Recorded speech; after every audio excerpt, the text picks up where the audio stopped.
Hello everyone, మన హిందూపురం జిల్లాలో అసలు ఏం జరుగుతోంది, కీలకమైన అప్డేట్స్ ఏంటి అని తెలుసుకోవాలనుకుంటున్నారా? అయితే ఈ ఎక్స్ప్లెయినర్ మీకోసమే. ఈరోజు మనం మన జిల్లాకు సంబంధించిన పౌర, సంక్షేమ, ఇంకా సాంస్కృతిక అప్డేట్స్ను చాలా ఇంట్రెస్టింగ్గా, డీటెయిల్డ్గా బ్రేక్డౌన్ చేయబోతున్నాం. So get ready. సరే, ఇక లేట్ చేయకుండా అసలు మ్యాటర్లోకి వెళ్ళిపోదాం. ఈరోజు మనం కవర్ చేయబోయే టాపిక్స్ ప్రభుత్వ సంక్షేమ పథకాలు, పౌర సమస్యలు, ఆధ్యాత్మిక కార్యక్రమాలు, ఇంకా విద్యార్థులకు సంబంధించిన విద్యా అవకాశాలు. That's it. ఇవే మన మెయిన్ పిల్లర్స్ ఈరోజు. మొదటిది ప్రభుత్వ సంక్షేమ పథకాలు. రైతులు అలాగే దివ్యాంగుల కోసం ప్రభుత్వం అందిస్తున్న urgent and important financial support వివరాలు చూద్దాం. ఇక్కడ మీరు గమనిస్తే వ్యవసాయ యంత్రాలపై ప్రభుత్వమిస్తున్న రాయితీలు చాలా ఆసక్తికరంగా ఉన్నాయి. ఎస్సీ, ఎస్టీ, సన్న, చిన్నకారు, మహిళా రైతులకు ఏకంగా 50% రాయితీ ఇస్తుంటే మిగతా రైతులకు 40% సబ్సిడీ అందుతోంది. కానీ ఇక్కడో చిన్న కండిషనుందండోయ్. ఈ క్రాప్లో రిజిస్టర్ చేసుకున్నవాళ్లు మాత్రమే దీనికి అర్హులు. టైం లేదు. అర్హులైన రైతులు వెంటనే, అంటే ఈరోజే మీ దగ్గర్లోని రైతు సేవా కేంద్రాలకు వెళ్లి అప్లై చేసుకోండి. మిస్ చేసుకోవద్దు. మరి ఫండ్స్ ఎలా డిస్ట్రిబ్యూట్ అవుతున్నాయో చూద్దామా. హిందూపురం వ్యవసాయ డివిజన్కు టోటల్గా 51.89 లక్షల బడ్జెట్ కేటాయించారు.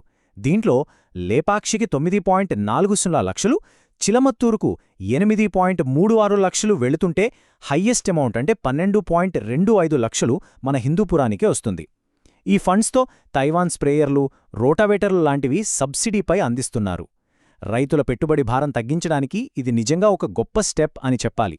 ఇక రైతుల విషయం పక్కన పెడితే మన ఉమ్మడి జిల్లా వ్యాప్తంగా దివ్యాంగుల కోసం ఏకంగా 140 మోటార్ త్రిచక్ర వాహనాలు మంజూరయ్యాయి.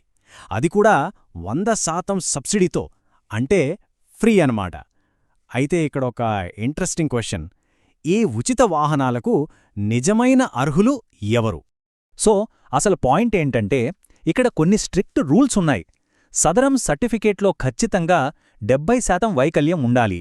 వయస్సు 18 నుండి 45 ఏళ్ల మధ్య ఉండాలి. ఫ్యామిలీ ఇన్కమ్ 3 లక్షలు మించకూడదు. ఇంకో విషయం, వాళ్ల పేరున ఆల్రెడీ 2 వీలర్ ఉండకూడదు. డ్రైవింగ్ లైసెన్స్ లేదా ఎల్ఎల్ఆర్ తప్పనిసరి. డిగ్రీ లేదా పీజీ చేసిన వాళ్లకి ఫస్ట్ ప్రిఫరెన్స్ ఇస్తారు. అనంతపురం, శ్రీ సత్యసాయి జిల్లాల్లో వందలాది మంది అప్లై చేస్తే వాళ్లకు ఆల్రెడీ ఇంటర్వ్యూలు కూడా కంప్లీట్ అయిపోయాయి తెలుసా. ఇక మన రెండో విభాగంలోకి ఎంటర్ అవుదాం. పౌర సమస్యలు మరియు సదుపాయాలు. అఫీషియల్స్ మన లోకల్ ఇన్ఫ్రాస్ట్రక్చర్ అలాగే పబ్లిక్ సేఫ్టీ కోసం ఎలాంటి యాక్షన్స్ తీసుకుంటున్నారో ఇప్పుడు చూద్దాం.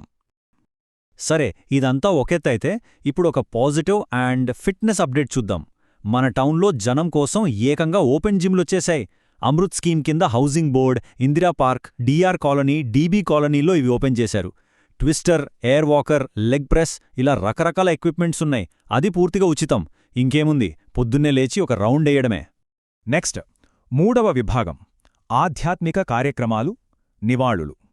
ఇక్కడ మనం మన కమ్యూనిటీలో జరుగుతున్న స్పిరిచువల్ అండ్ వెల్నెస్ ఈవెంట్స్ గురించి మాట్లాడుకుందాం. బాడీకి జిమ్ ఎలాగో మైండ్కి పీస్ కూడా అంతే ఇంపార్టెంట్ కదా.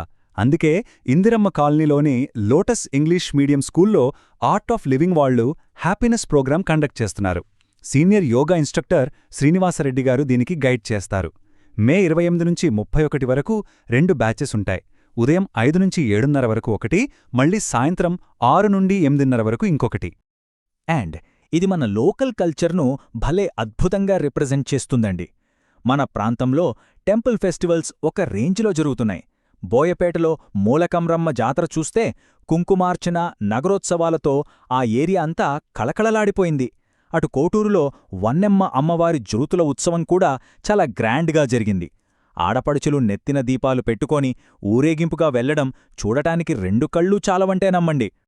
అయితే ఇక్కడొక విషాద వార్త కూడా మనం చెప్పుకోవాలి. శ్రీ మాతా రాజరాజేశ్వరి ఆలయ వ్యవస్థాపకులు, ధర్మకర్త అయిన గురూజీ రాజకిషోర్ గారు శివైక్యం చెందారు. ఆ గుడి కట్టడం కోసం ఆయన అప్పట్లో ఏకంగా 1 ఏడాది పాటు అయ్యప్ప దీక్ష తీసుకుని ఎంతగానో శ్రమించారు. ఆయన డెడికేషన్ నిజంగా ఇన్స్పైరింగ్. ఆ మహానుభావుడికి మన కమ్యూనిటీ తరఫున ఘన నివాళి. ఇక మన లాస్ట్ కానీ మోస్ట్ ఇంపార్టెంట్ విభాగం విద్యార్థులకు విద్యా అవకాశాలు. స్టూడెంట్స్ అండ్ పేరెంట్స్, ఇది మీకోసమే. కాస్త అటెన్షన్ పే చెయ్యండి. ముందుగా త్యాగరాజనగర్లోని మార్గదర్శి విద్యానికేతన్ గురించి మాట్లాడుకోవాలి. అక్కడ లోకల్ పిల్లల కోసం ఫ్రీ సమ్మర్ క్యాంప్ నడుస్తుంది. కేహెచ్ సాదికా భాను ఇంకా చాంద్ బాషా గారి సపోర్ట్తో పిల్లలకు రైటింగ్ ప్యాడ్లు ఇవ్వడమే కాకుండా భోజన వసతి కూడా కల్పిస్తున్నారు. కమ్యూనిటీ కలిసికట్టుగా మన పిల్లల ఫ్యూచర్ కోసం ముందుకు రావడమంటే ఇదే కదా. ఇదిగో ఈ ఇన్ఫర్మేషన్ అయితే స్టూడెంట్స్కొక గేమ్ చేంజర్ అని చెప్పొచ్చు. 10th పాస్ అయిన వాళ్ళకి ఐఐటి ఇంకా తిరుపతి కాలేజీల్లో అడ్మిషన్స్ కోసం నోటిఫికేషన్ వచ్చేసింది. 90% కంటే ఎక్కువ మార్కులు వచ్చిన వాళ్ళకి మెరిట్ స్కాలర్షిప్స్ కూడా ఉన్నాయి. కాబట్టి మీ ఆధార్, 10th హాల్ టికెట్, కుల ఆదాయ ధృవీకరణ పత్రాలు లాంటివి వెంటనే రెడీ చేసుకోండి.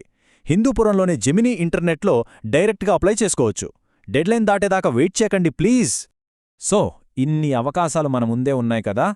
మరి ఈ ఆపర్చ్యూనిటీస్ అన్నిటినీ సద్వినియోగం చేసుకోవడానికి అర్హులైన విద్యార్థులు సిద్ధంగా ఉన్నారా? ఈ ఒక్క ప్రశ్నతో నేను ఈ ఎక్స్ప్లెయినర్ను ముగిస్తున్నాను. ఇవాళ మనం మాట్లాడుకున్న సంక్షేమ పథకాలు గాని, ఎడ్యుకేషన్ అప్డేట్స్ కానీ ఎవరికో ఒకరికి ఖచ్చితంగా హెల్ప్ అవుతాయి. కాబట్టి ఇన్ఫర్మేషన్ను ఖచ్చితంగా యూజ్ చేసుకోండి.